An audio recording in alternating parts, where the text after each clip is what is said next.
Alright, hello. Today we're gonna be taking a look of what is the strongest primary beam weapon in the game, and this is gonna be rivaling things like the Torid, the Phantasma, the Phage, and all of those good stuff.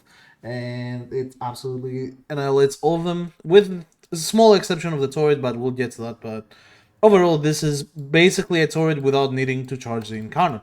So we're talking about the Tenet Glaxion. This weapon was always notorious for being a Torid 2.0 for some people. But now it's with the new primary Crux again, it is truly a Torid 2.0.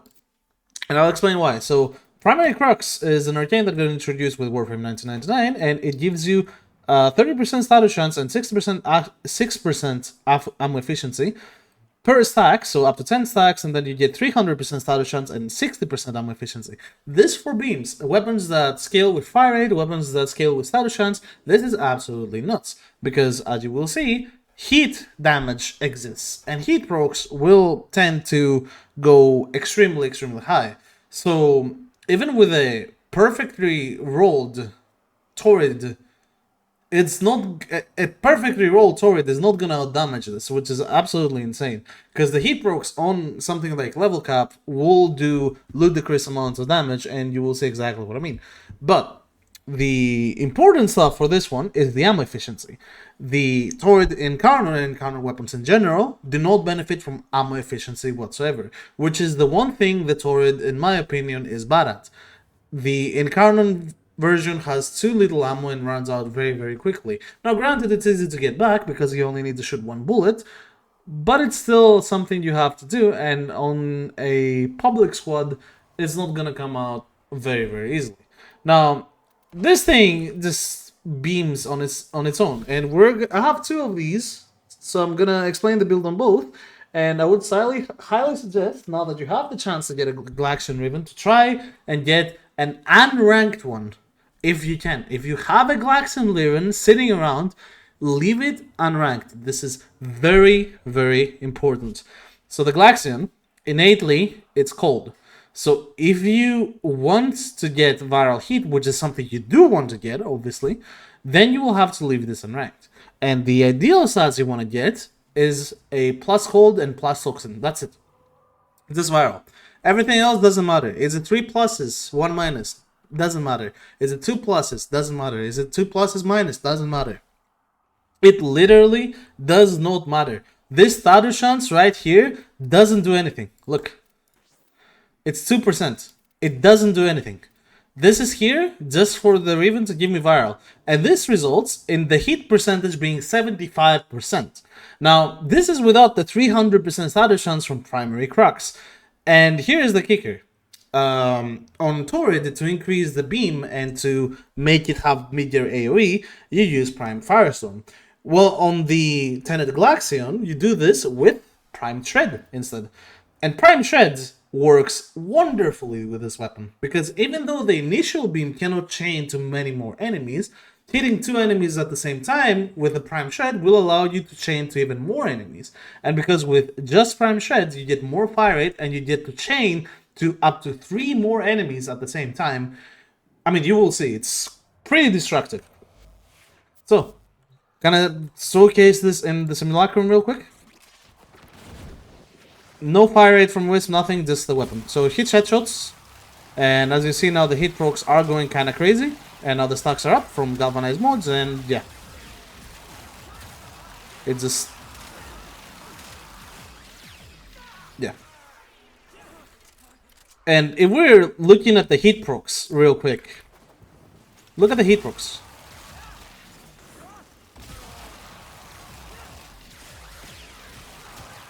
And guessing that you're gonna hit multiple people in the same alleyway, you're gonna see that the hit procs are going nuts. And this is without any kind of damage buff. This is just the weapon being the weapon.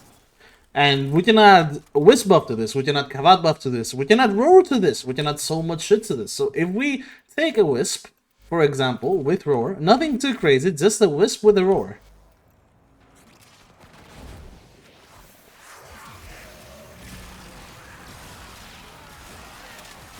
Everything you touch just, you know, explodes. It just simply explodes. And yes, this is how broken the Tenet Galaxian is right now. This thing is insane. 42-meter beam range that chains to multiple enemies via the chain reaction that it already has, and also the actual punch through that also chain reacts to everything else. So there's double chaining mechanics happening to this, which is larger AoE than Torid in specific scenarios, and it also helps with clearing enemies faster than the Torids in many more scenarios. And the higher level you go, the more this weapon will outshine the Torids, which makes it crazy. Now, Primary Crux is not only good on this, it's good on other weapons like the Phantasma, like the Phage, as I said, and some other beam weapons that I could like include Convextrix. Obviously, Convextrix is really, really good. In general, every kind of primary beam weapon that you can think of, whether it's a shotgun or not, it's probably good on this. Like Flax Rifle, probably good. Kuvacom, we already talked about Kuvacom, it's absolutely insane. Ignis Wraith, absolutely insane. Torid, if you want, you can unironically try a status Torid, and that might be better for some cases. Because, I mean, I don't know. If you have a Torid Riven with the same idea as the Glaxion Riven I have and you go viral hit on the Torids, you could look to do this. Now, would it be better than a crit Torid? Probably not, because the disposition on the Torid is really high and the crit stats are also extremely, extremely high.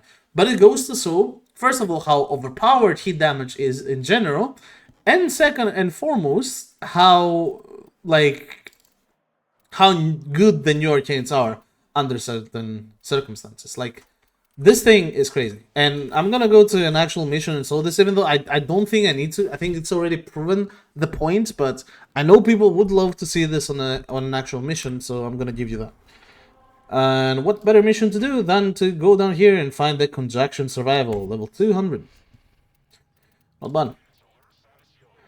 I didn't plan for this, by the way. I didn't say there was a Conjunction Survival. It just happened to be there. Love it. Love when luck is on my side. But yes, it's so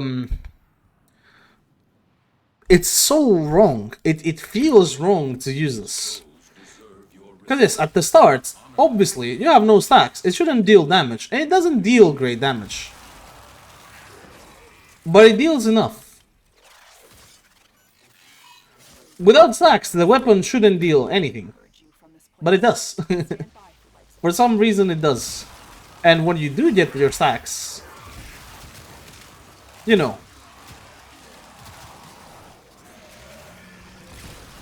the enemies just kind of disappear into nothing.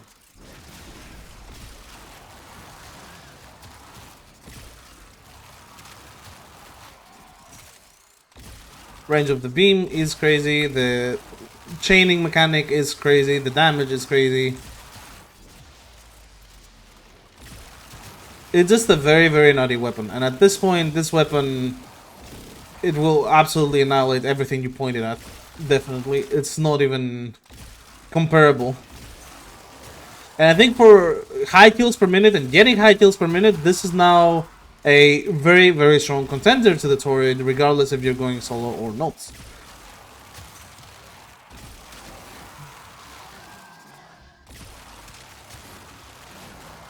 And of course, if you do not have a Riven for the Torid, this is automatically better. And if you don't have a Riven for either gun, I would still say this is better. You can just go Magnetic on your Progenitor and still try to go viral hit with Unmax, Rhyme Rounds, and Malignant Force.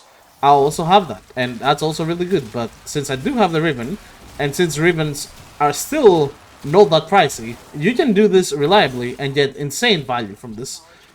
And I think the most insane value that comes from this is the fact that you have so high ammo and so high ammo efficiency that you can just keep shooting this forever.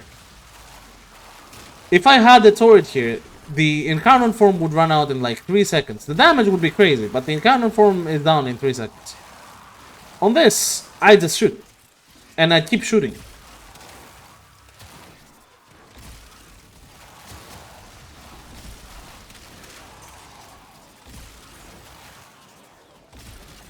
I know it's a system of purpose weapon, and some people might be put off from that, but if you have the chance to try it, go try it. It's absolutely mental how good this weapon is. Like, legit mental. And it's really good as well, because your roll doesn't have to be that great. You can get similar results with me if you simply roll for something like plus toxin only, and then nothing else, or plus cold only and then nothing else. Then you can just put another mod for the viral and just chill. After that, you chill. But for the build like this, your progenitor needs to be heat. Magnetic is a viable option, but heat is always going to be better, because it will scale your heat procs and your heat procs per second really high, and this will just scale even more. Look at this. This is nuts.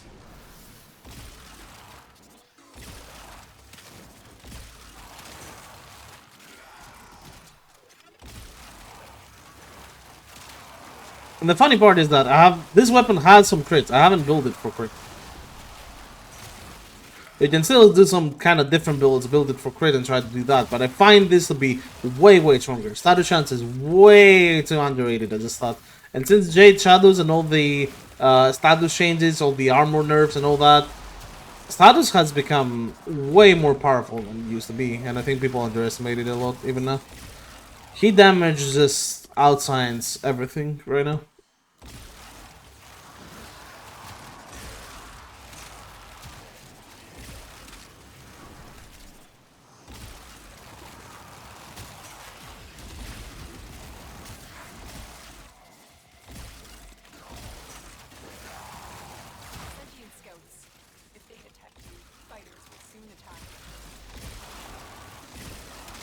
I also want to mention that even though it says weak points, it's super easy to keep the stacks up. I think I'm constantly on like 10 stacks on primary Crux because I'm aiming head level. So as long as you're aiming head level, this thing is gonna absolutely melt them. Look at the sentient. Look at that shit. What is that? I had no roar there, I think. I'm not sure. I might have had roar, but I'm not sure. I didn't check. I couldn't tell. It's like the same thing. With roar or not, they just get one tap. Obviously the ticks and the damage with roar is more, but the result is pretty much the same. I don't know when I have roar and when I don't. I just try to keep it up.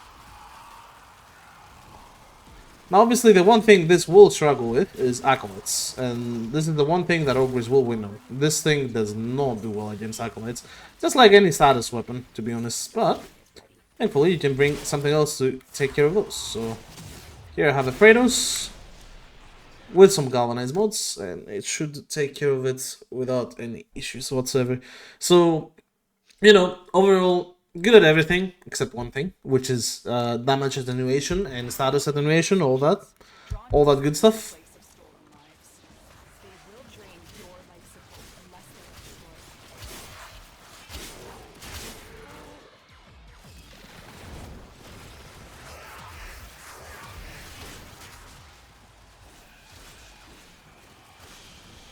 Okay.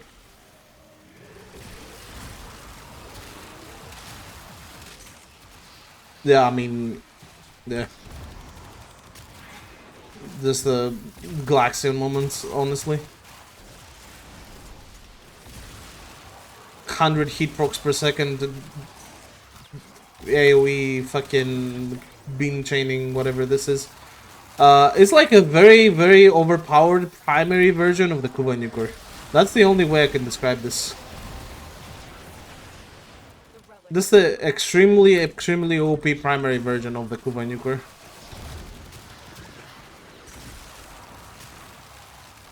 Yeah. Right, let's go. I think that kind of proves everything. It doesn't, like... it doesn't really have any enemies, this weapon. Even if we take Infested, like, they have reworked... he has reworked the weak points on Infested, and this is a beam weapon. You can easily get enough weak points on this weapon to keep up the buff. And also 10 hit points on weak points with a beam weapon. It happens almost instantaneously. Especially on really high enemy density, like survival missions. But it's like, even on something like Exterminate, you can take your Warframe of choice and just chill. And you just hold down mouse 1, aim head level, and this weapon will just kill them. It's so dumb. Is there an Exterminate here? There is an Exterminate. I mean, it's E prime. Whatever, I'll do it for the funny. Because I'm sure some people would want to see this. Gun buffer Ember with this Glaxing. What would happen if we added another 300% heat damage onto this, you know? What would happen? Yeah, let's see. I mean, I don't need Arcanic Acceleration for this, probably, but let's just use it anyways. It doesn't matter. Yeah, then.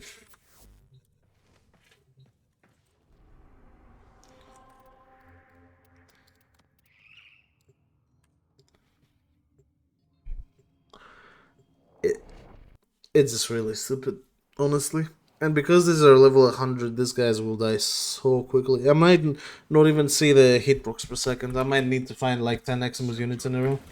And you may yet avoid it. Trust in your training. There is a sanctuary target here, Hunter. Okay. I sense it. Track it with the synthesis scanner. Don't let it Look, I'm 10 stacks instantly. Shot him for like 2 seconds. I'm already 10 stacks. I think I was stacking him from the back even. Like shooting him from the back and stacking him. Alright.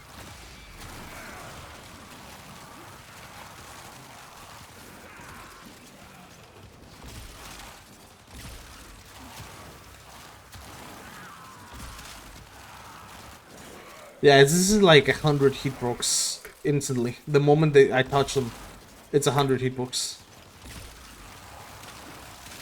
It's so crazy. Look at this. It's so dumb.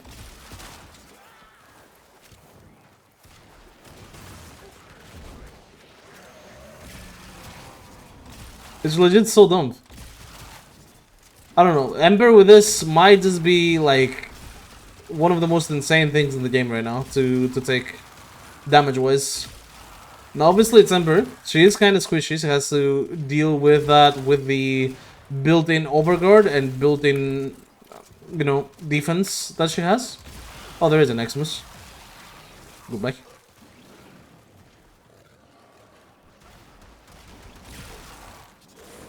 Jesus.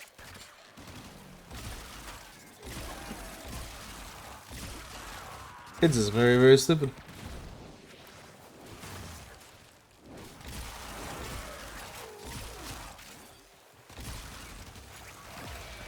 And the range on the beam as well, obviously. As I said, 42 meters. It's so much.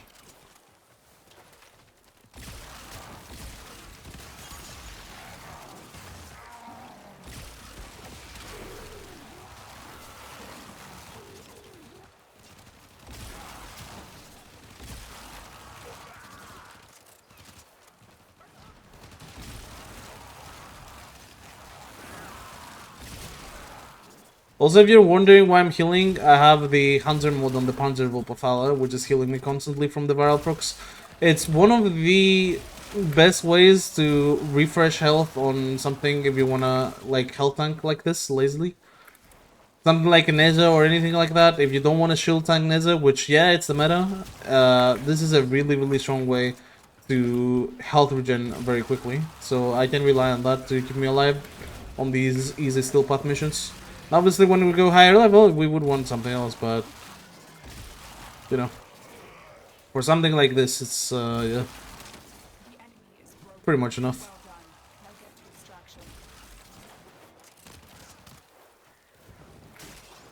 Yeah, it's kind of chill. Not gonna lie, it is kind of chill. No, he stole one steel essence from me. I'm gonna get this guy now.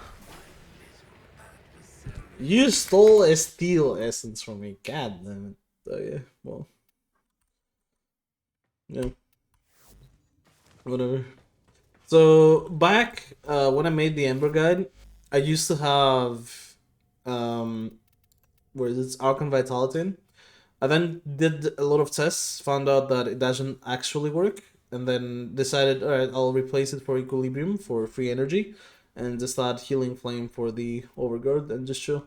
But then again, at the end of the day, Hunter Recovery, this thing heals you so incredibly frequently when used with the Panzer Vulpafala that if you have a Warframe with crazy armor, if you have something like a Chroma, if you have something like a Wisp, if you have something like, I don't know, freaking Nidus, all that good stuff, all those frames that you can or you want to health tank with, the Panzer with this Hunter mode is an absolute savior. It does wonders. So much healing.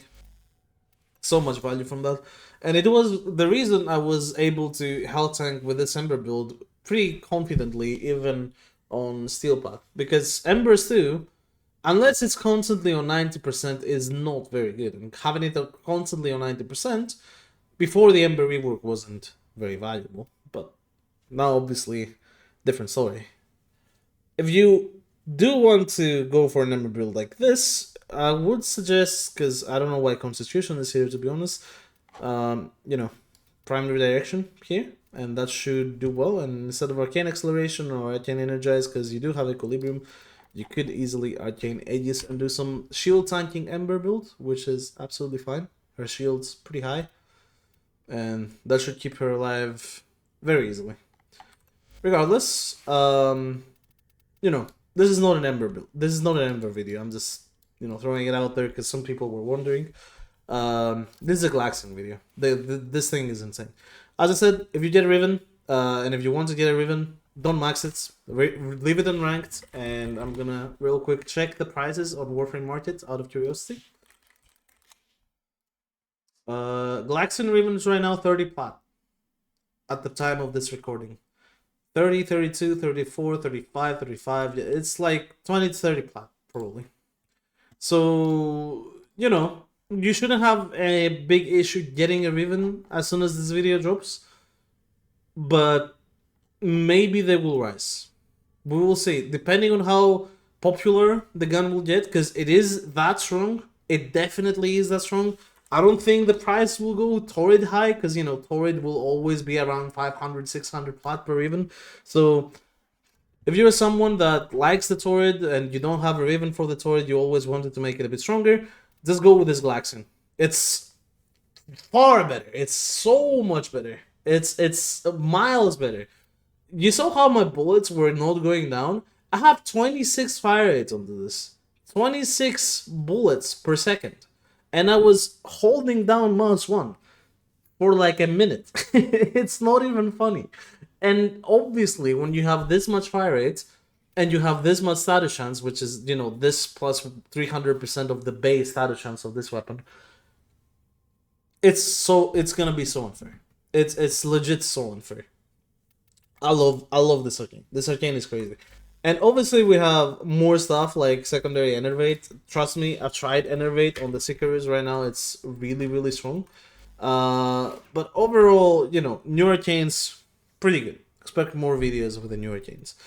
But yes, if you want the best beam weapon in the entire game right now, this is it.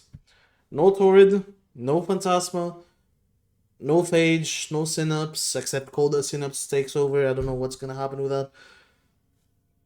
No Amprex, no you know, Quanta Vanda. All those are still very, very strong choices. But the AoE, the range, the amount of hit procs this thing can provide with the correct build, it's simply unmatched. Truly, and yeah, just absolutely insane. We were going so crazy about this weapon, and it definitely deserves a bit more attention. So, that's gonna be it for today's video. I hope you enjoyed it, and I will see you on the next one.